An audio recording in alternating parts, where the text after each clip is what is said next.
യാമങ്ങൾ തോറും പ്രാർത്ഥനയെ പ്രണയിച്ചോരിതുപോലൊരു ജന്മമുണ്ടോ?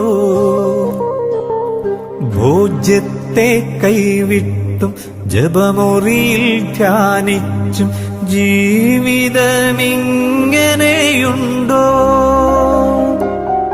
കണ്ണീരിൽ മുങ്ങുമ്പോൾ കഥനത്തിൽ താഴുമ്പോൾ സഖിയായി ഞാനാരെ തിരയും? കാറ്റന്റെ തോണിയിൽ പകയോടടുക്കുമ്പോൾ തുഴയെറിയാനാ പുണ്യതാതൻ. ഇതെത്രയോ ഭാഗ്യം, എത്രയോ യോഗ്യം, മലങ്കരയുടെ മായാത്ത